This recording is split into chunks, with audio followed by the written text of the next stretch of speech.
Well,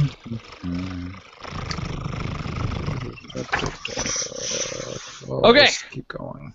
Here we go. All right. We're live. We're so live. I feel so alive I can't be dead. Not a chance. Whew. And we're back, ladies and gentlemen.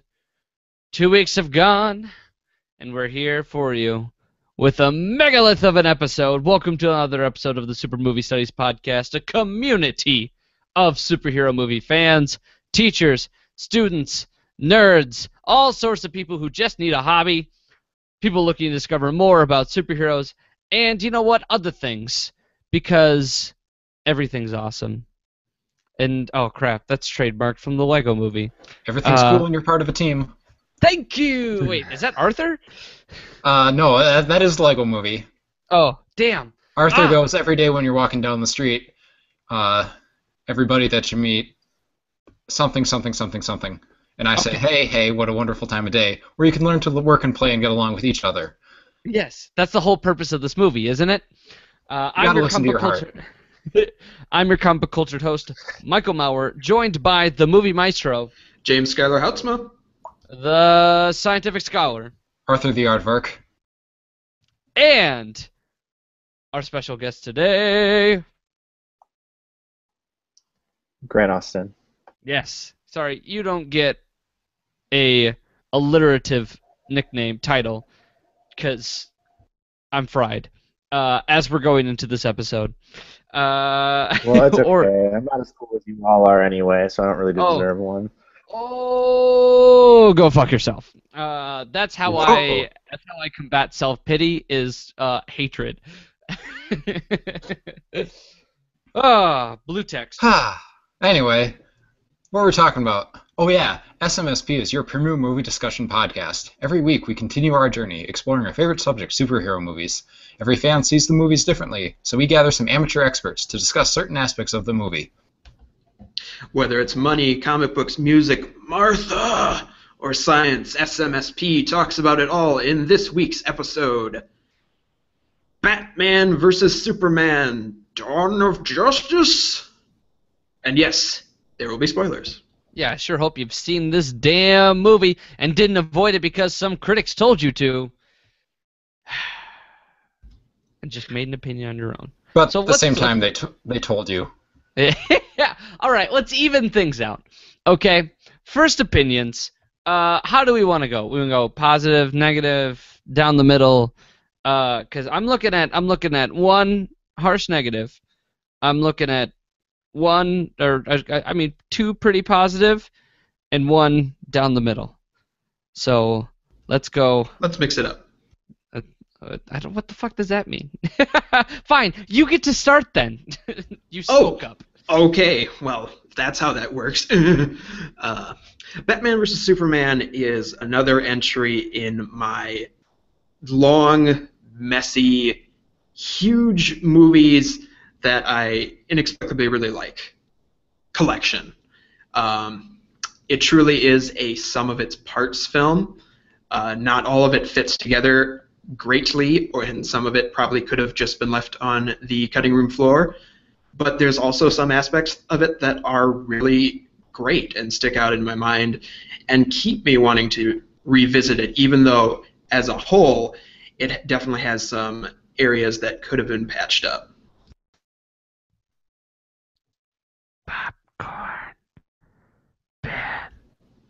Popcorn Ben. This movie's hot garbage. There it is! I was a little bit. I was like mostly on board, except feeling like, wow, this is really poorly edited, and there's no pacing, and the characters make no sense, and it's more like Buttman versus the world's biggest hypocrite.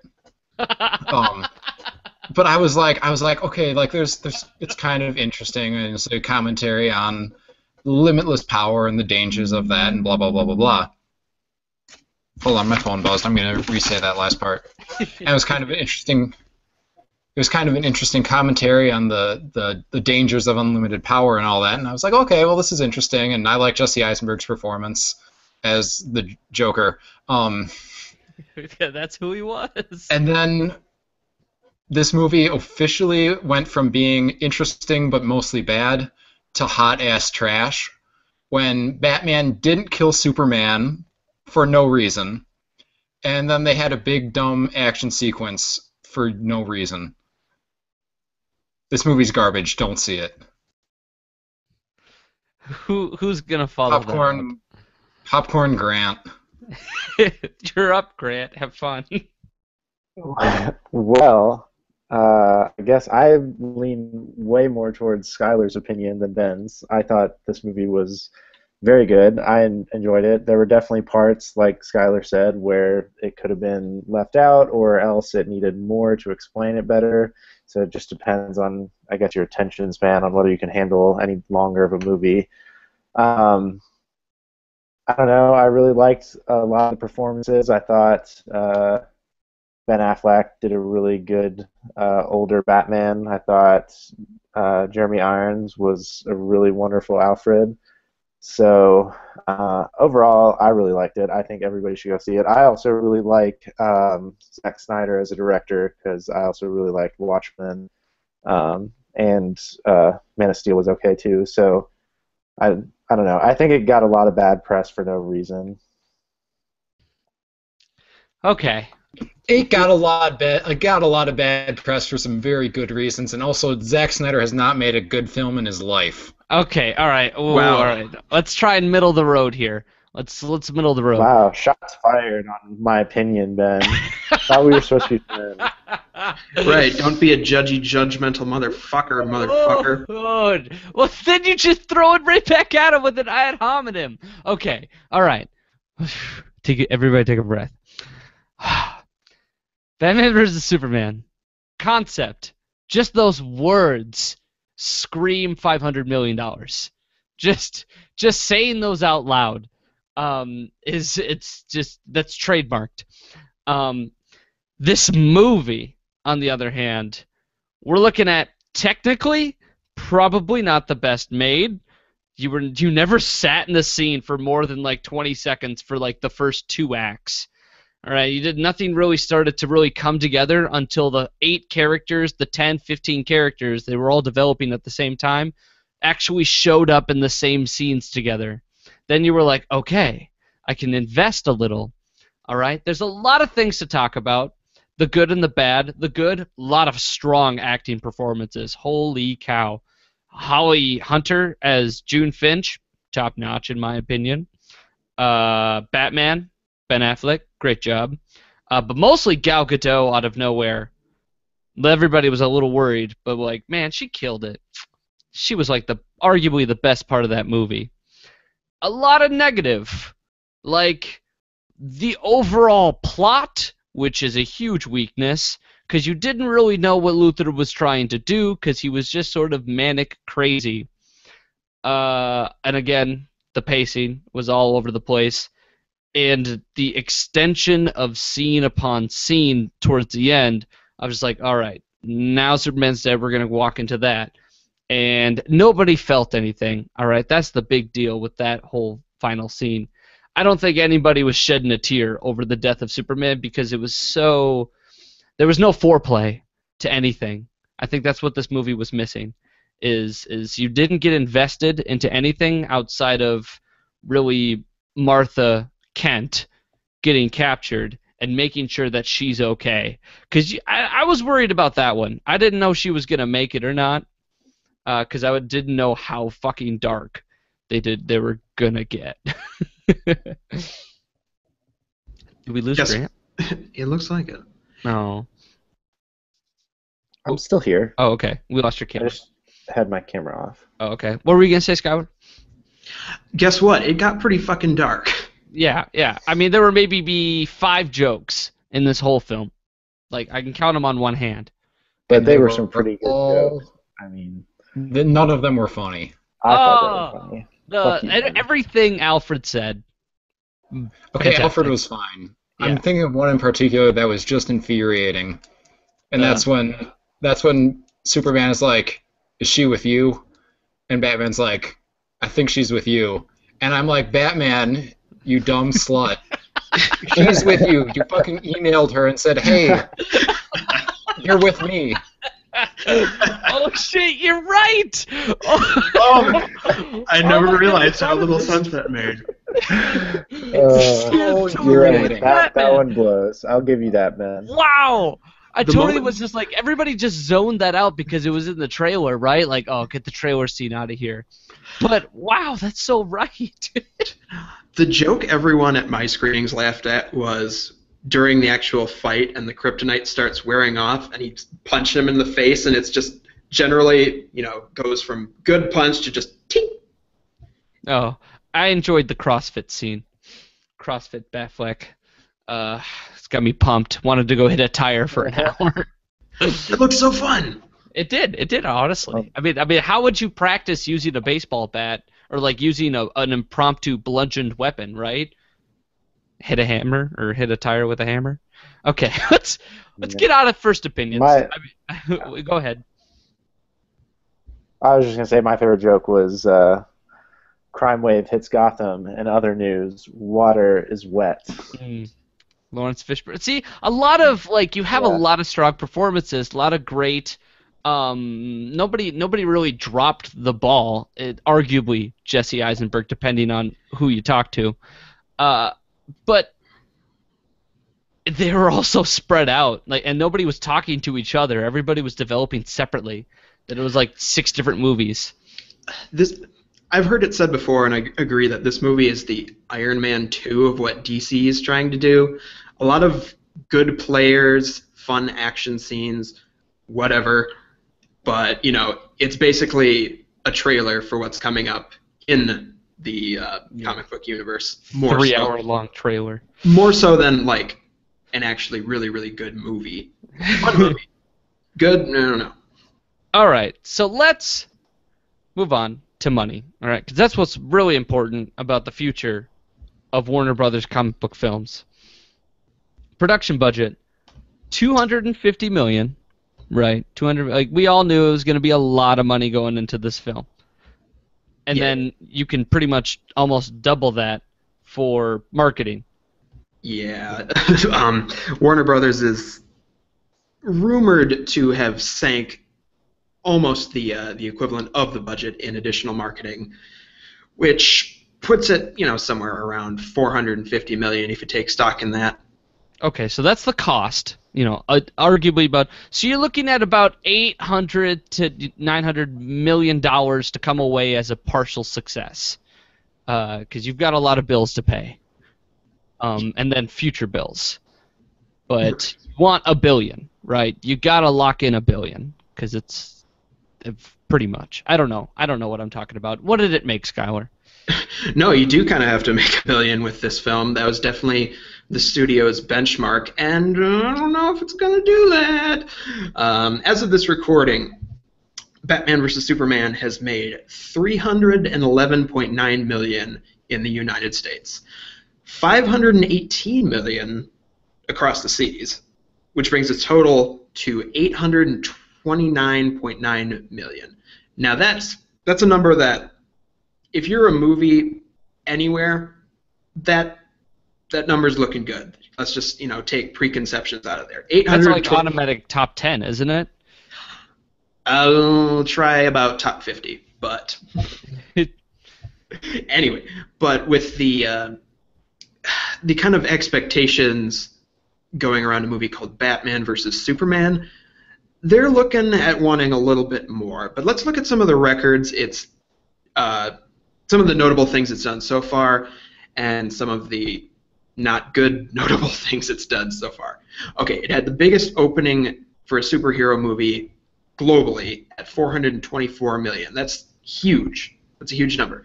It holds the biggest March and Easter weekends.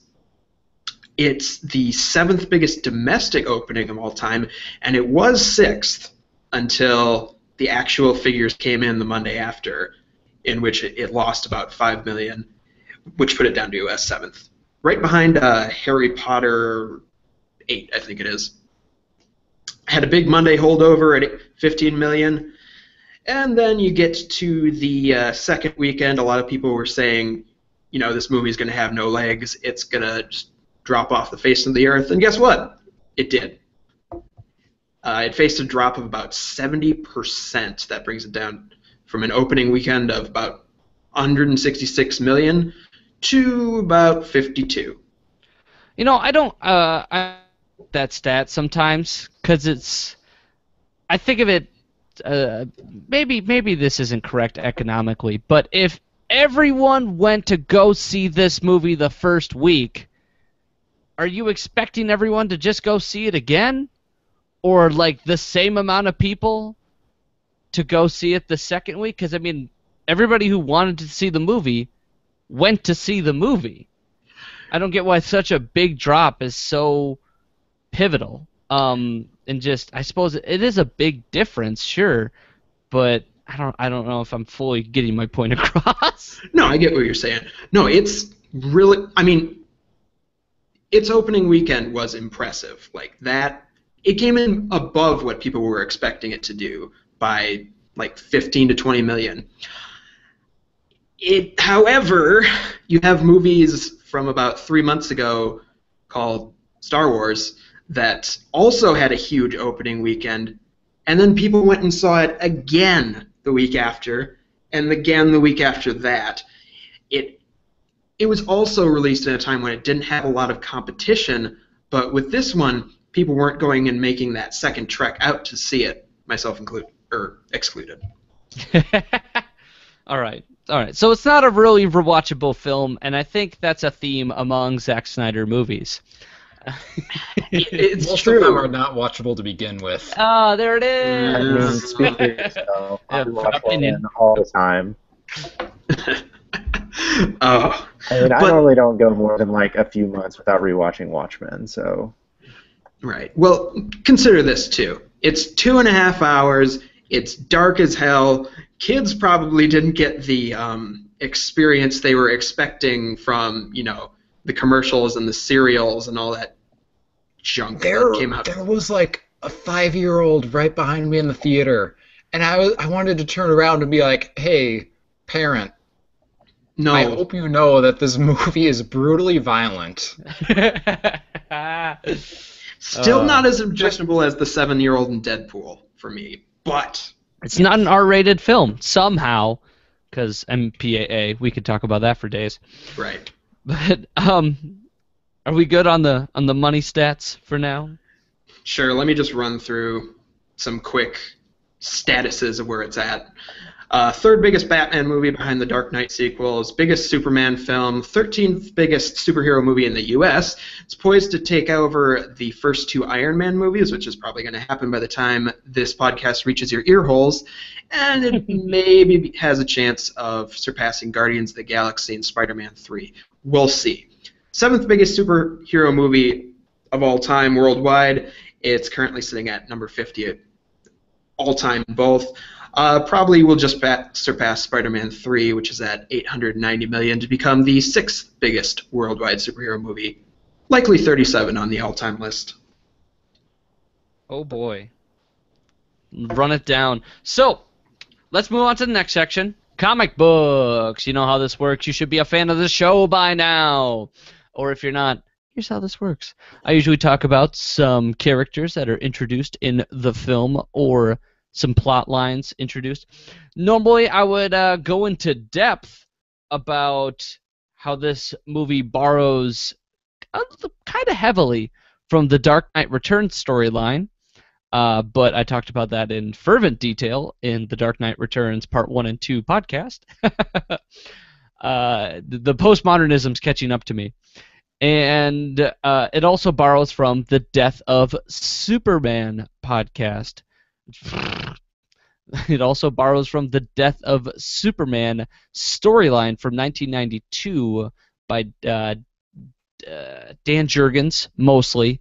Creative team, Jean-Louis Simonson is also in that. Jerry Ordway was among that. Jerry Conway? Maybe. But that's really nothing to talk about because it gets shoehorned in at the end pretty much. And I'd rather talk about it when you get to Superman Doomed, the animated movie, which is literally just a retelling of that story, minus the parts that happen after Superman dies. So let's talk about some characters. KG Beast, all right? We're starting pretty low on the totem pole, and you probably didn't even know that this character was in the movie. Anatoly Knyazhov, all right? You know him as the Russian terrorist that was working for Luther during the film, involved in that Africa deal. He was the janitor, and he abducted Lois and kept Martha captive. But he is known in the comic books as KG Beast. What a wonderful name. Premiered in Batman number 417, 1988. Jim Starlin and Jim Apropos. KG Beast, also known as The Beast, is a top-notch assassin for the KGB. Go figure. He finds his way into Gotham City with a long string of contract assassinations ending with the president, Ronald Reagan, during his visit to the city. Batman is unsuccessful in thwarting almost all of Anatoly's assassinations. One instance, he ruthlessly poisons more than 100 people at a banquet to ensure that his target would die. In a memorable confrontation, Batman ensnares the Beast with his bat rope, but then Anatoly just cuts his hand off to get free, because apparently he couldn't cut the rope. Shortly afterward, replacing that hand with a cybernetic gun, because comic books get badass real quick. Eventually, Batman buries him alive in the sewers so that he can't be extradited back to Russia, where he would more than likely not face any charges due to his high status as a political assassin. Note that burying someone alive does not constitute murdering them. That's very important. It wasn't until like a much later storyline that he says, yeah, I called the cops on him later so that they'd pick him up. But that defeated the whole purpose of him not getting sent back to Russia. Sure, Batman. We all know Batman just murders people all the time. Yeah. He fucking cask of Amontillado him. All right, and the only other character I have is Wonder Woman. Because, believe it or not, I'm sure you know, you've been reading the articles, you're well aware, your media knowledge is fervent enough to be just... I'm falling apart. You're well aware. I'm glad it's just you stuttering and not me losing a connection. Okay. Everybody is well aware that Wonder Woman has never had a live-action feature film appearance. Batman and Superman, the two oldest, richest, most popular white dudes in comic book history, have been duking it out for decades, and Wonder Woman just hasn't joined the party. She had a brief 3-season television show in the 70s, and since then, nothing. But now she's back. Gal Gadot, good job. But comic book-wise, let's talk a little bit about Wonder Woman, because I bet you don't really know a whole lot about her, because her origin stories are confusing as fuck. She premiered in All-Star Comics number 8, 1941, by William Moulton Marston, Doctor, and Harry G. Peter. Notice, I feel sorry for that man's name. I'm so glad his official title, he put a middle initial in there, because otherwise he is known as, that's right, Harry Peter.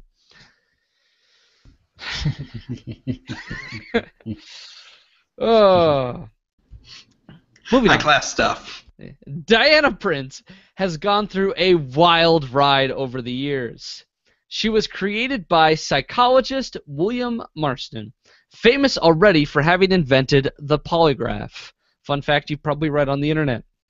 He was a potential critic of the burgeoning comic book industry. Comic books are pretty fresh at this time.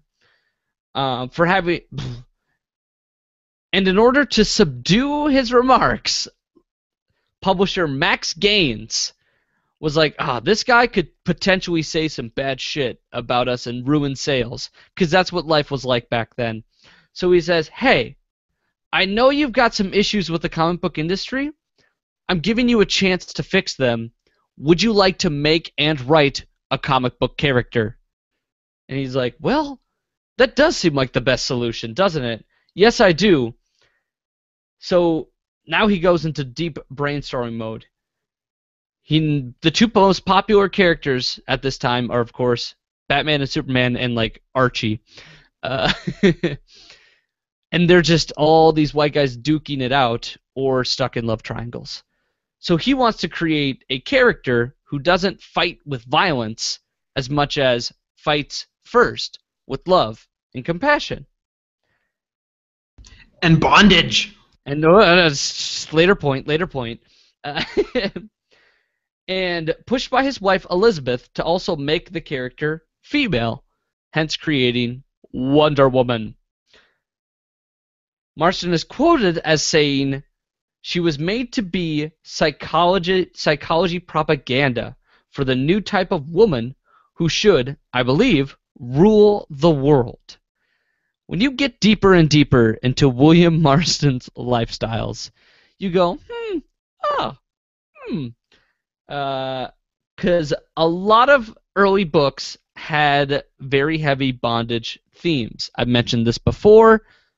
Wonder Woman's weakness was getting her hands bound and tied by a man. The bracelets around her arms, if they ever become loose, she goes into a psychotic rage of fury. A lot of kidnapping involved her getting tied up, and, just a lot of nothing really blatant. It was pretty blatant now that I think about it. But all of this bleeds in from Dr. Marston's polyamorous lifestyle, which he believed to be the most healthy lifestyle.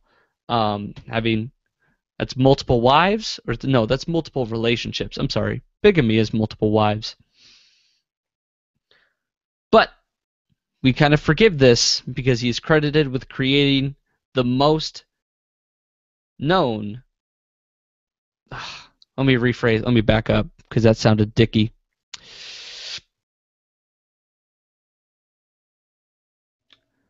But hey, it's America. You could do whatever you want. It was just very uncommon for a guy in the 40s to have multiple relationships. Like, if there was another, I believe, psychologist Dr. Young, who was divorced and then just, like, lost all of his street cred simply because he got divorced. Like, he lost a lot of respect in the community. And then there's this guy who's just like, I do everyone because everyone's beautiful. And then I create the most famous feminist icon for the next 100 years. But actual comic book origin story. Originally, Diana had very little to do with Greek mythology. She was shaped from clay. This is great. And given life on Paradise Island, ruled entirely by women and separated from man's world. She escorts pilot Steve Trevor off the island after he crash-landed there, and then has many adventures, mostly fighting Nazis because it was World War II. Moving on to the fighting Nazis. A lot of people. Yeah, everybody fought Nazis. I don't even know if Batman fought that many Nazis, but I bet he did. Moving on to the Silver Age. Her origin is transformed into an actual ambassador between the retitled Paradise Island, now Themyscira, and Patriarch's world. Man's world was a bit too offensive. Her villains become more fantastical, like Ares, Cheetah, Giganta joining the cast, Dr. Psycho. And the New 52 version, which is used mostly for, which the movie borrows the most from, is she's no longer born from clay. All right, we're throwing that out the window. A bit too ridiculous because there was no men on Paradise Island, so you had to kind of make that stuff up. How was she born if there's no men? Everybody's just shaped from dirt, I guess. Weird way to think about it. But in New 52, that clay story was just a cover-up to protect her from Hera's wrath, because she's actually a bastard child between the Amazonian leader, Hippolyta, and Zeus, because Zeus can never keep it in his pants. Ever. See, that makes sense. Yes. That makes sense. More than the clay. Yes. But A god fucking in Amazon makes more sense than a child being formed from clay. Same storyline, a different god bursts out of Zeus's head. All right, so Greek mythology, it's all fun. It's all fun and silly. Unless you believe that stuff, I guess. God bless America. That's all I got for comic books. We're gonna put a pin in Wonder Woman, because I know there's more coming. There's a whole movie about her. I just can't wait to dig my teeth into. The movie, not her, right? Both. Okay. All right. Whoa. Next, are you telling me Gal Gadot is not a smoking beautiful woman? I'm telling you that for saying things like that, you're never going to be the next feminist icon of the century. Nah, I didn't plan to be. So you know what? I think I'm good. I took it in more of a Hannibal Lecter kind of way. Someone say something again. No. Okay. If we're just going to let that stoppage happen like a clot in George Wendt's arteries, then let's move on to the music section. Music section! Batman vs. Superman, Dawn of Justice score is done by the returning Hans Zimmer, who did Man of Steel first time around. And he's joined this time by Junkie XL, who we have discussed previously on this podcast as writing the music for Deadpool, Mad Max Fury Road, and apparently he did some additional music on Man of Steel and The Dark Knight Rises. So not like he's unfamiliar with this stuff. Hans Zimmer originally had some apprehensions about taking this project on because it's just been 3-4 years since the last Batman movie, and he didn't know if he was primed to reinvent the sound of Batman, which was why he brought on Junkie XL. So Junkie XL could handle the Batman side, Hans Zimmer could continue the Superman side, but it was only recently revealed in interviews by the time the movie came out that Zimmer couldn't really stay away from doing more Batman music. So let's take a listen to the first track off the BVS album, Beautiful Lie.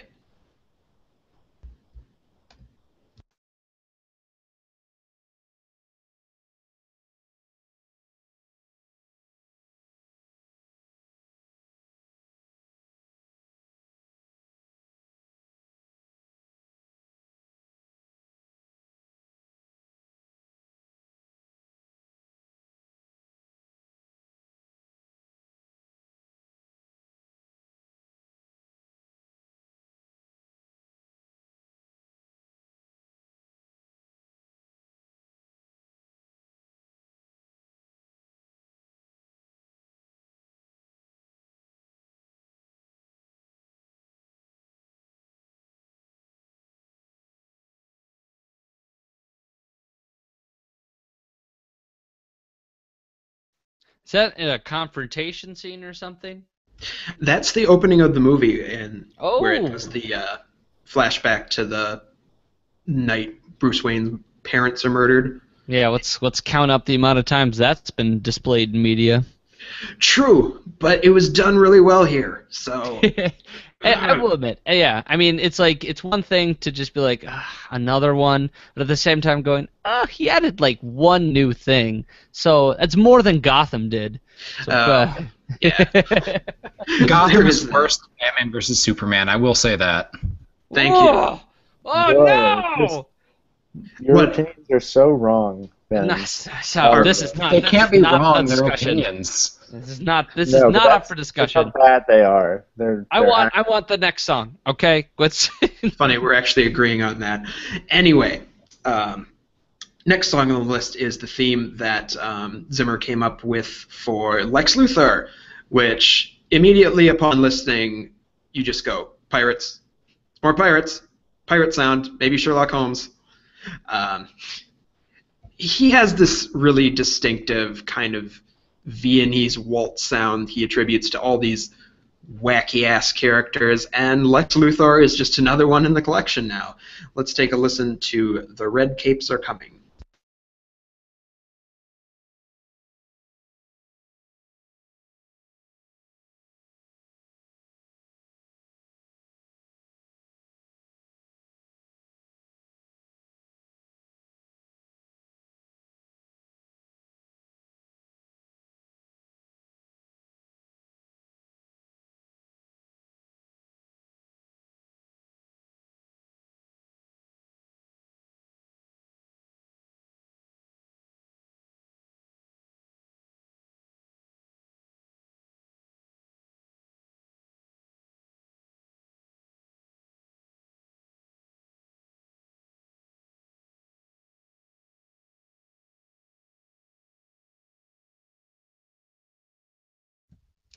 Don't worry about the camera. Okay. I think Hans Zimmer created a more badass song representation. I don't know how to phrase this. Hold on. I think Hans Zimmer created a song that was what Lex Luthor we were hoping him to be. Bit more grandiose, bit more put together, bit more classical. You know what I mean? Right. I mean, the sound is attributed to what you would expect for Lex Luthor. Composed, classic, as you say, more old-fashioned. What I really like about that track is, in a lot of ways, it's the inverse Superman theme for what was established in Man of Steel. You know, as Superman comes on the scene, you hear boom, boom, boom, boom, and a big part of the Lex Luthor theme is you hear ba-dum, bam, ba-dum, bam. So you start off with a theme that goes low, high, and then a lot of times in the Lex Luthor theme it goes high, low, high, low.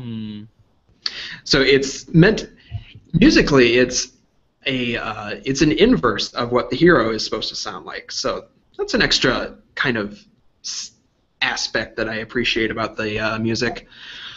Spin that back to your nerd friends. That's Right. actually a really nice detail that I didn't notice before. Makes me appreciate the soundtrack for this Exactly. movie a little more. Right. Getting back to the Batman side of things, we've got another sound. We heard the sound for the tragedy, the Bruce Wayne kid parent murder, whatever. Let's hear what Zimmer and company came up with for when Batman is completely murdery brutal in the track "Do You Bleed?" ?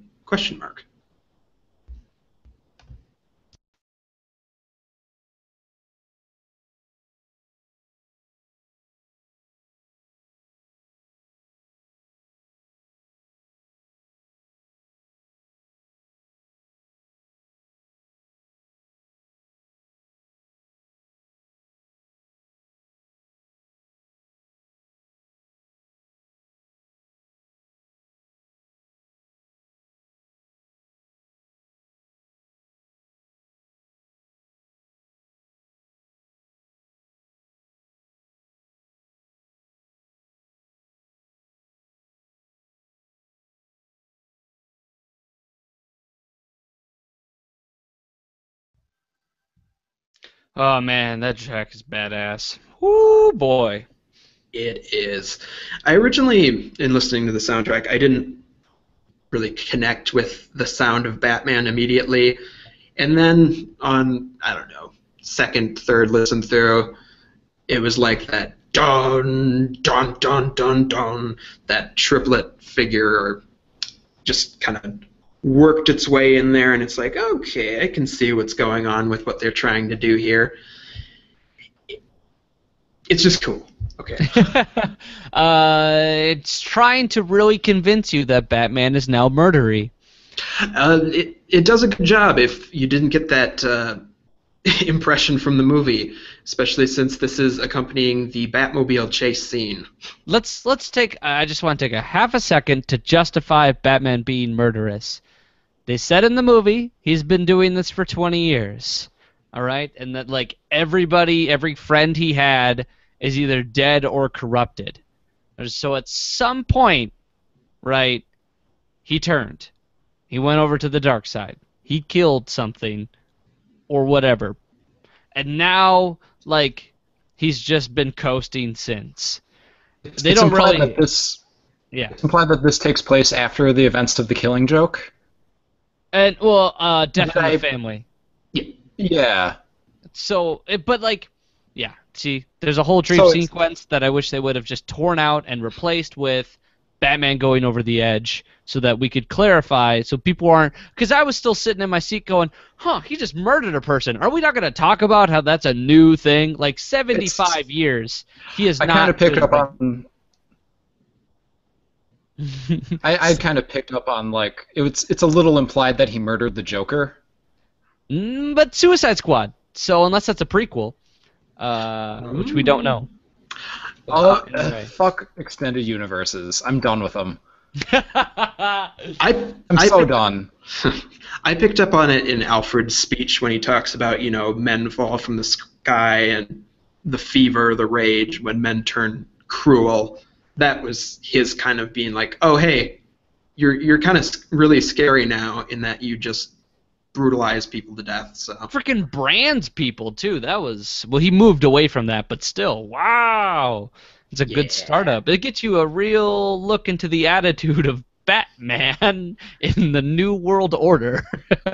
okay, side note. Okay, go ahead. In a lot of ways, this is a Batman redemption story, coming back from that murderiness in his Martha scene or whatnot when he decides not to kill Superman. However, I wish he wouldn't have blown up the entire warehouse or just completely shot up those vehicles in the last scene to show that a change had happened and ran.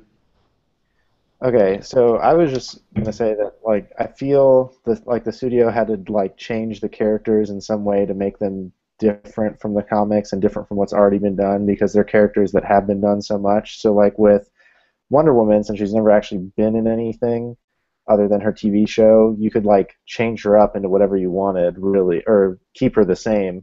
But with Batman and Lex Luthor, their characters have been done so many times. So like making a more psychotic and like juvenile Lex Luthor, I thought was interesting, and making a more murdery, dark Batman, I also thought was interesting because it changed from what we've seen time and time again in basically every other form of media that involves these characters. Yes, but we haven't seen them together the way we want to see them. Okay, next song. I don't want to see the same thing that I've already been. I agree with Grant. This is the most interesting Batman movie I've ever seen. If anything, it was just refreshing that He killed someone? no, that they don't try to hide it anymore. Like, oh, I just ran this car off the side of the road. I'm sure they're just fine. Oh, okay. Yeah, I guess. Next song. Let's see what I got on the docket, and if we switched it up. Okay, yeah, we did switch it up. This Is My World, the music accompanying the surprise death of Superman scene. Very emotional.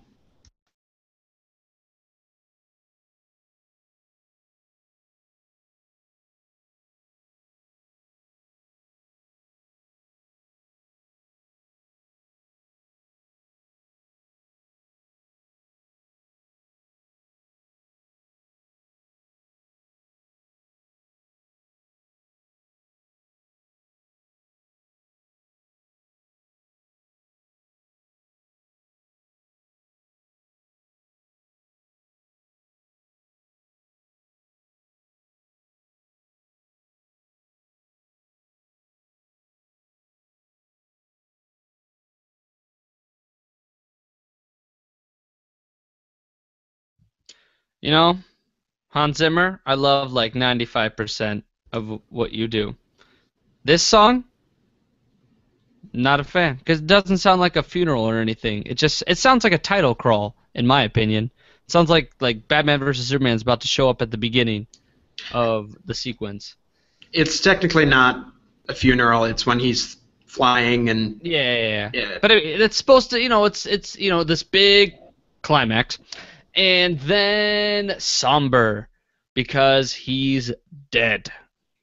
But it's sort of like trying to like make his death grandiose and epic, but the movie didn't help it out at all. It's been known to happen that a lot of Hans Zimmer scores carry the emotional weight of scenes where the actual filmmaking kind of drops the ball. So that one's that one, which Yeah. which means that we've saved the best for last. The best. The best for last in the track that you're probably all wondering about. Wonder Woman's theme, Is She With You? Question mark. The aforementioned joke that doesn't make any sense. Worst line in the movie. Worst line of the trailer now. Right. Let's take a listen and discuss.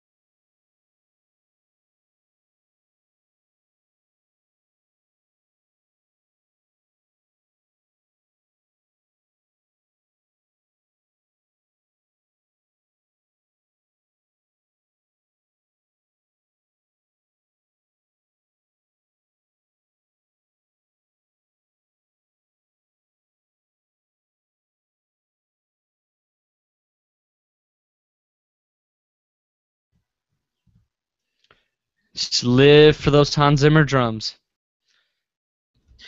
It's just complete primal war drums that get your heartbeat up to speed. I feel like this track was just given the direction, just make it as badass as possible. Oh, that sick guitar riff. Do-do-do-do. Love it. Can't get enough. So good. If that guitar riff was a Culver's flavor, it would be gotta have it. Culver's size. Fucked up the joke. I forgive you. Also, it's Cold Stone. Oh, I know. Cold Stone. I'm falling apart at the seams. Cold Stone is the ice cream place that I will never eat at again because they have ridiculous names for anything and I refuse to participate. Okay. Batman Superman. Way to just not be any fun at all, Ben. I will He's a married gladly man. eat almost any other kind of ice cream as long as it doesn't have a stupid name. Moose Tracks. So, Ben and Jerry's, you don't like them either, huh? Their puns are sufficiently good. Like, Cold Stone's just stupid. We're done on the ice cream topic, please. I like ice cream, but I don't like it as much as this track. Oh, whatever. Way to get us back on topic, Skyler. Back on track. Back on But track. Back on Moose Tracks. There we go. Derailed again. It's like we're the Amtrak. Sad Too day. soon. Did people die in that crash? Oh shit, people did. Fuck. Okay. Sorry to all the families. Anyway. So Batman versus yeah, the badass. Batman vs. Superman soundtrack. We didn't even get a chance to talk about some more sounds for Batman, Lex Luthor, music for Doomsday that we didn't sample anything from. It's a good soundtrack. Go seek it out, listen to the whole thing. It's quite satisfying. And take this as well when you're listening to it, that it is probably, I say probably because I can't know for sure, Hans Zimmer's last superhero soundtrack he ever does. Oh, sad day. Yep. Okay, moving on to the section that nobody wanted to do. Yay, that's me! Science. Yay. Because they didn't get tremendously creative scientifically. I mean, they sprinkle a little time travel at you. A little kryptonite was, of course, back and ready to play. A little bit of cloning, creating life, a Frankenstein effect, really. Frankenstein's our old hat. Frankensteins have been around since Frankenstein, I guess. Yeah, modern well Prometheus. put, Ben. Well put. The mixture of genetics in there as well to just liven it up a bit so that people can almost understand it. Yeah. So instead, Ben, do you have any just like some stats for us or anything? Well, I was thinking about how poorly this movie was reviewed, and how much I personally disliked it, and how much money it ended up making. And I was wondering if there was any correlation between critical reviews or popular reviews, like Rotten Tomato type things, and how much money they end up pulling in. And it doesn't take very long to find some studies that look at these kind of things, and I found one, a pretty good one, that looked at 81 major movie releases in 2012, all grossing between 30 million and 200 million, that were released at 2,000 screens or more, so major releases. And there is absolutely no correlation between their critical review aggregate Rotten Tomato type score and how much they pull in at the box office. None whatsoever.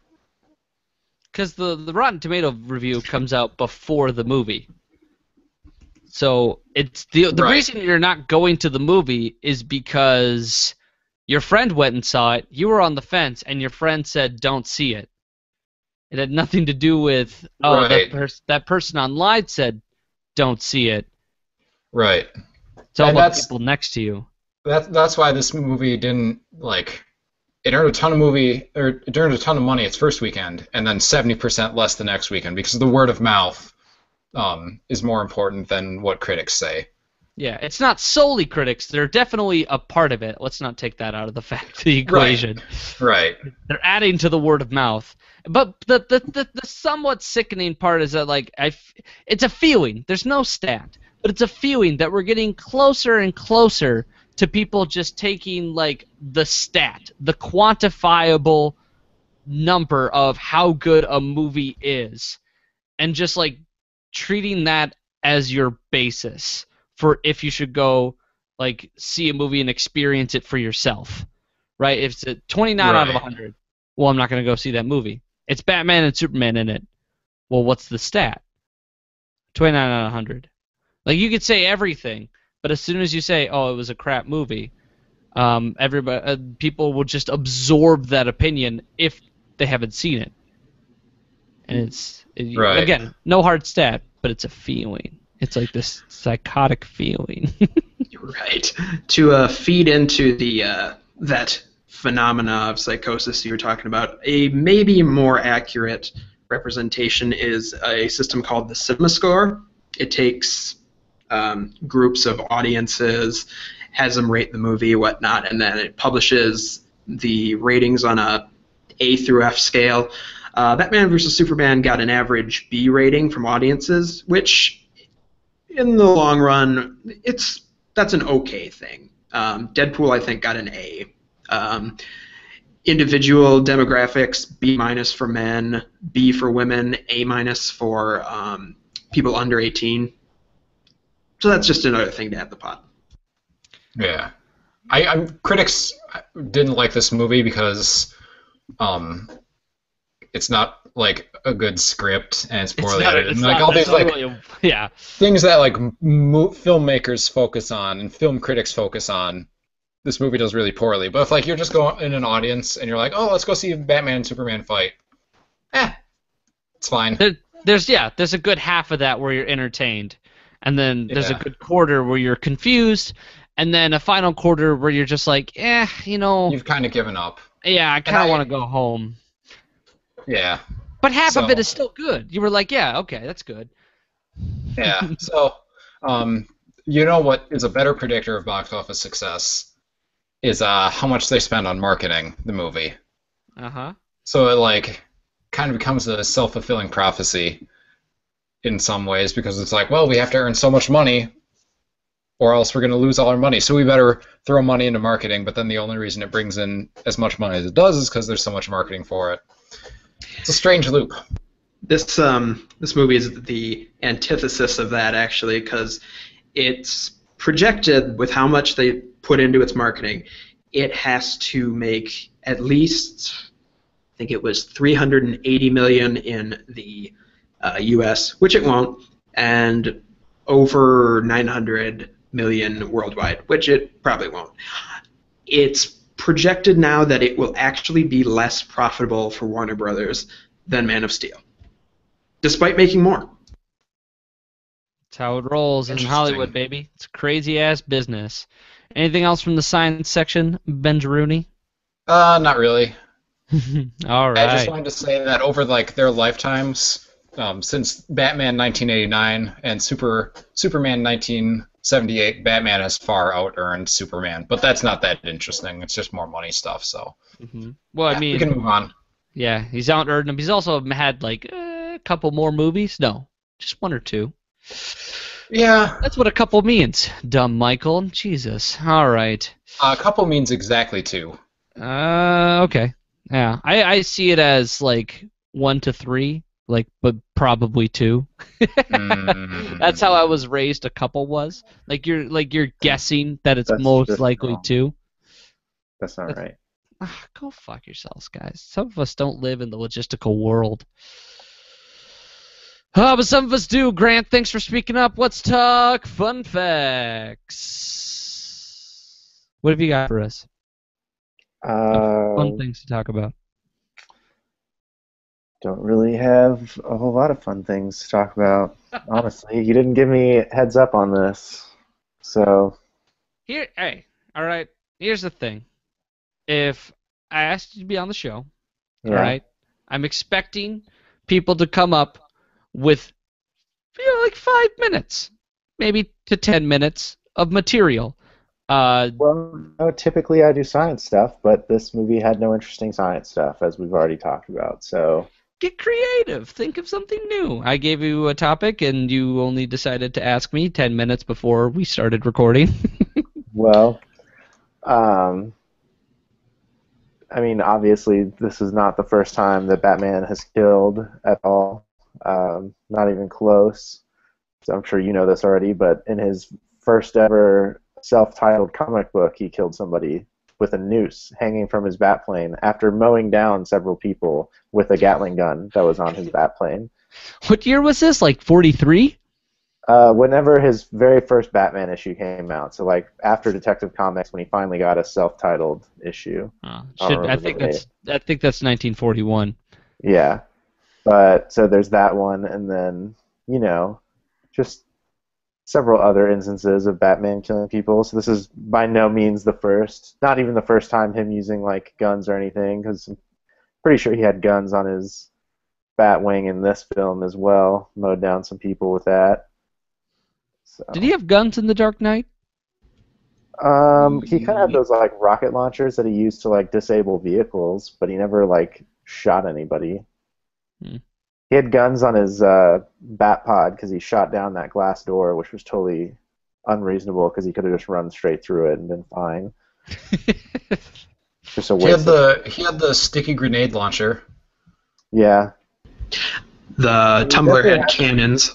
Oh, definitely yeah. has some very like violent weapons in all these movies. He just low key, he never kills anybody because he's Batman. But this time, that age-old argument. Batman's murdering people. Because he just doesn't give a flark anymore. Also, apparently, in most instances of Batman versus Superman, Superman wins pretty much all the time. But I'm sure that was also pretty obvious.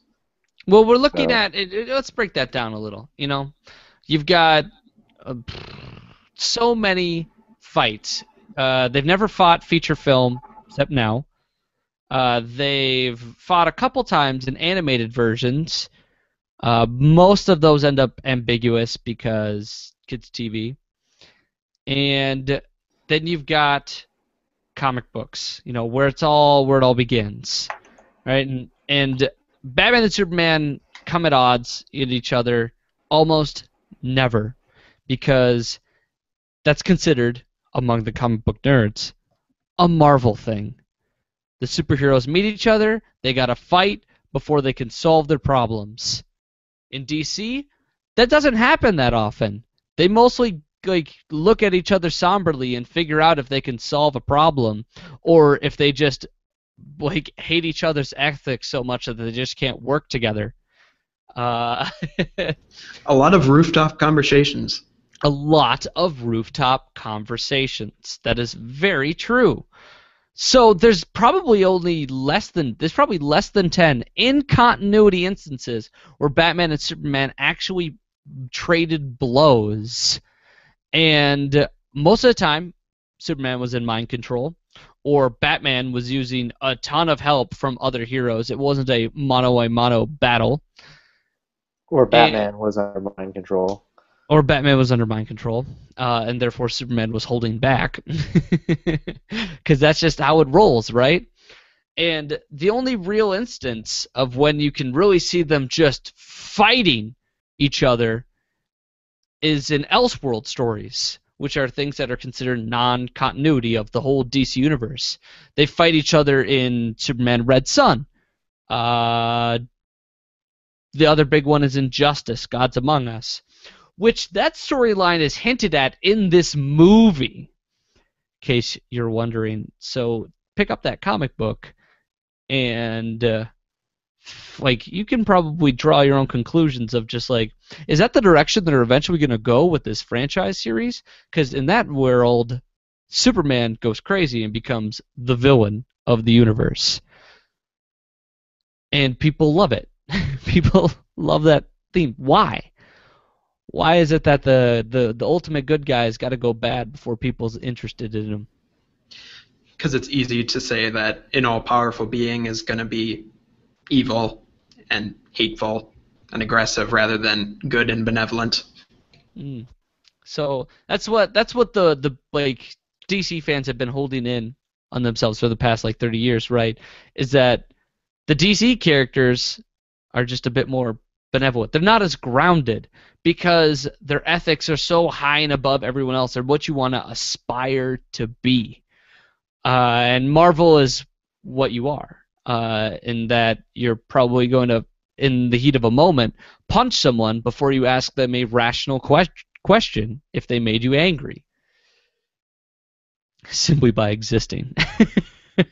Because Superman makes Batman angry simply by existing in this movie.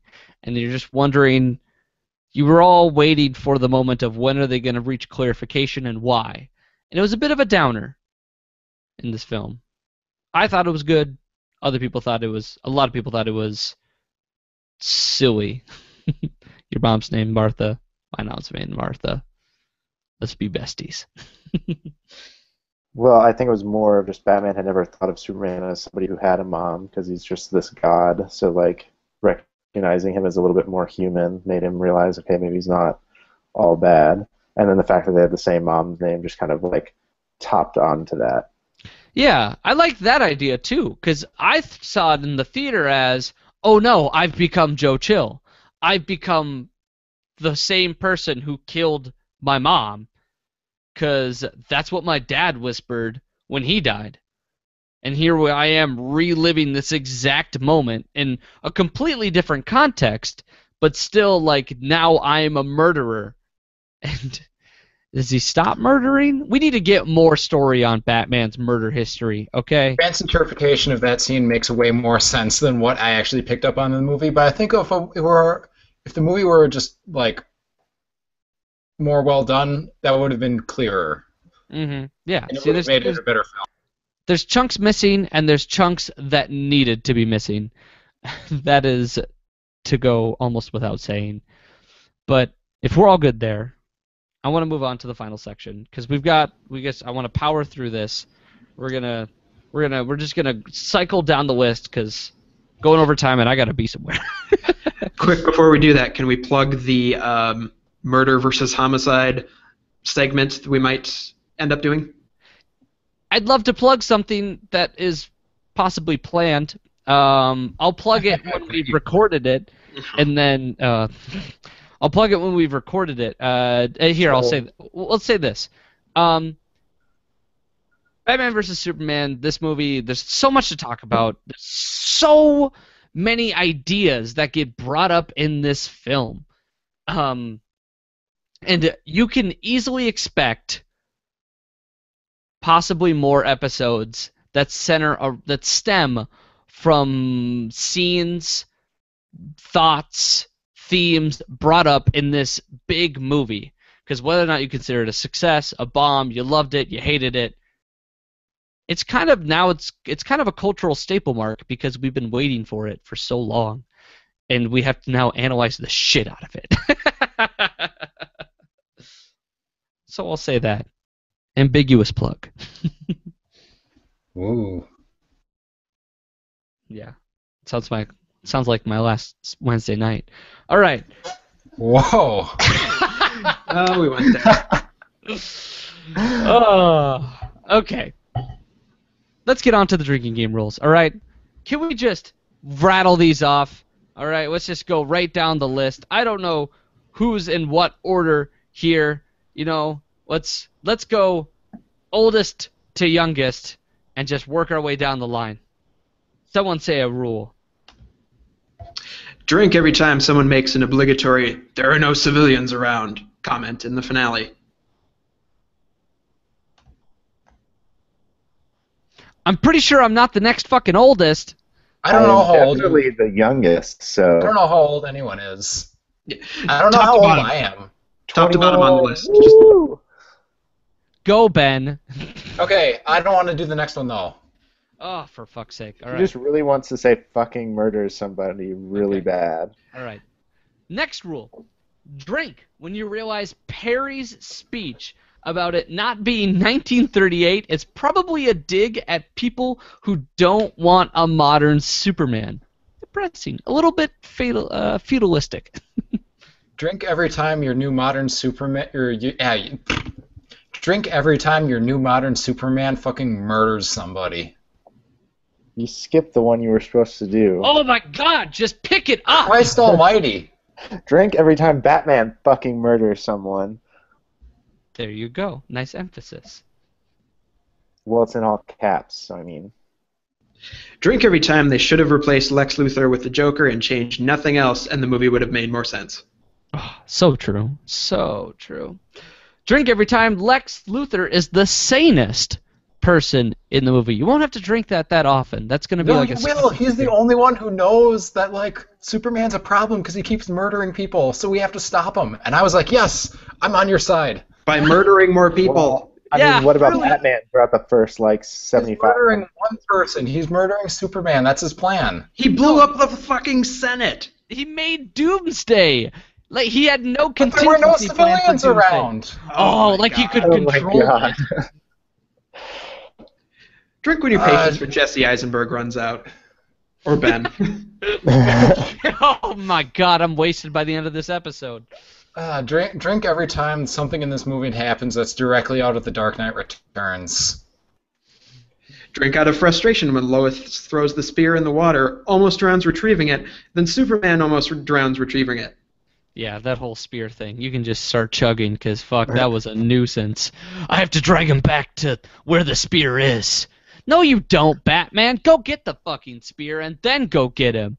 Why do you gotta lure him to a populated Gotham? Oh, it's unpopulated. The Well, spear who- is what- unpopulated. What the fuck? Yeah, it's the docks. I mean, come on. Oh, what the fuck? Yeah, I no don't one's get it. no one's around the docks at midnight unless, Daredevil. Everyone's at the docks at night. Drink some Granny's peach tea for the Senate hearing scene, and right after that, an Irish car bomb. Also, don't call them that. No. Drink when Batman finally gives his "my parents are dead" speech. Drink And- water during unnecessary confusing dream sequences so that you don't get hungover. Gotta, That you one's my want to be favorite. able to function tomorrow morning. So, every time there's a weird dream sequence, have a glass of water. Stay healthy. Yes, hydrate. Stay Right. hydrated. And finish the bottle when some dumbass brings their 7-year-old to talk through this brutally violent Zack Snyder film. Ball sex. Ball Zack Snyder. Snyder. Oh no. Oh. This movie was it was pretty, all right. It was, for all of its contingential faults or whatever the fuck the right word is. You know what I'm talking about. It was a pretty movie. Oh. It was really ugly. Like, it ran at like 30 frames a second. I could see the frames. Fuck you, Ben. Just stop It was talking. like jerking. I could see. Nobody wants to hear you bash this film anymore. It's do- over. Yeah, we appreciate your side of the story, Ben. Let me say that. But It was like watching Lion King in 3D. what's the fucking point? Okay. Just Ah. a miserable experience. And it murders your childhood a little bit. Just Okay, a but terrible. Ben, is it better or worse than Dread?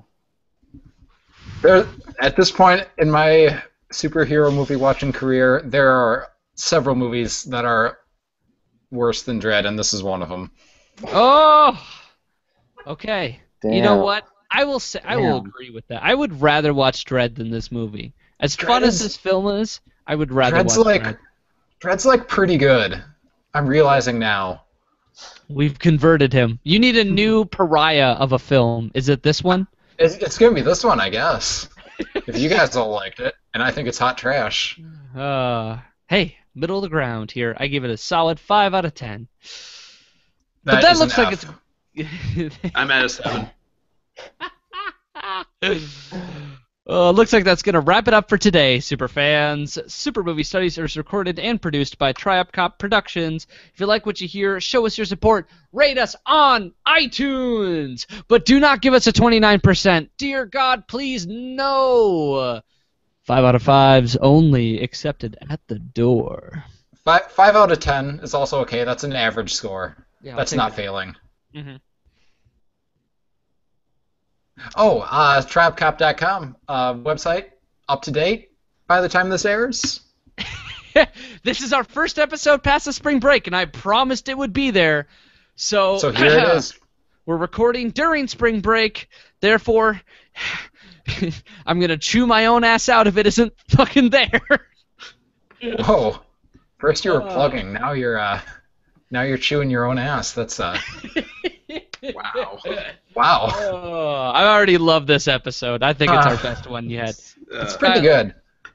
Oh, check us out. I'm not done yet. What the fuck more is there to say? You don't know anything. Oh, I guess that's it. Jesus. Oh, just go check us out on Twitter at SuperMStudies. Our boy Twitter Tom keeps the party rolling there.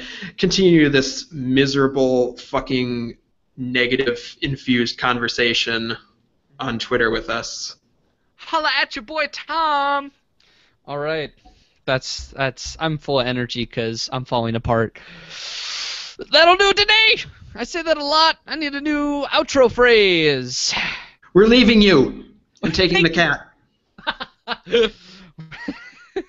It's not you, it's me. I'm your host, Michael Maurer. James Schuyler Hutzma. Martha. I'm Ben. Not Martha. And Grant Austin. Let's hope you have a super stellar week. Bye.